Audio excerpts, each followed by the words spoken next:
ఆంజనేయ ఈ పేరు పలికినంత మాత్రము చేతనే పసివారి నుంచి పండు ముసలివారి వరకు నూతనోత్సాహం వస్తుంది. మాటల కందని ఒక దివ్య తేజస్సు నిద్రిస్తున్నటువంటి జీవ చైతన్యాన్ని మేల్కొలుపుతుంది. మనలందరినీ కూడా అభద్రతాభావం తొలగి కొండంత అండ మన చెంతనే ఉందన్న ధైర్యాన్ని కలిగింపచేస్తుంది. ఎంతటి కష్టమైనటువంటి కార్యాన్నైనా చిటికలో సాధించగలమన్న ఆత్మస్థైర్యాన్ని కలిగిస్తుంది.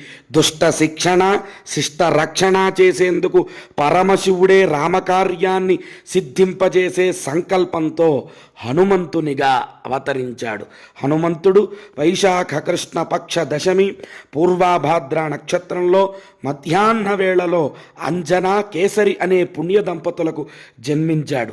భక్తి శక్తి సామర్థ్యాలకు ప్రతిరూపం హనుమంతుడు. ఆంజనేయునిగా వాయునందనునిగా భక్తుల నుంచి పూజలనందుకునే రామభక్తునిగానే కాకుండా రామాయణ ముక్తిమాలలో మణిపూస వంటివాడు హనుమంతుడు. రాముని కన్నా రామనామానికి ఎక్కువ శక్తి ఉందని చాటినటువంటి భక్తాగ్రేసరుడు హనుమంతుడు. దాసభక్తికి ప్రతీక హనుమంతుడు. అటువంటి హనుమంతుణ్ణి స్మరించినంత మాత్రమునే బుద్ధి బలం యశస్సు ధైర్యం నిర్భయత్వం ఆరోగ్యం చైతన్యం వాక్పటిమలను ప్రసాదించే దేవుడు శ్రీ ఆంజనేయ స్వామి. అంతేకాకుండా పూజించినంతనే భూత ప్రేత పిశాచ ఢాకిని శాకిని వంటి పిశాచాలు దరిచేరకుండా చేసి ఆంజనేయుడు మనందరికీ కూడా నిదర్శనం. శివకేశవులిద్దరికీ సమస్థానీయుడు. ఒకవైపు బాహుశక్తి మరోవైపు బుద్ధి కుశలతను భోగాన్ని మోక్షాన్ని కూడా ప్రసాదించగలడు.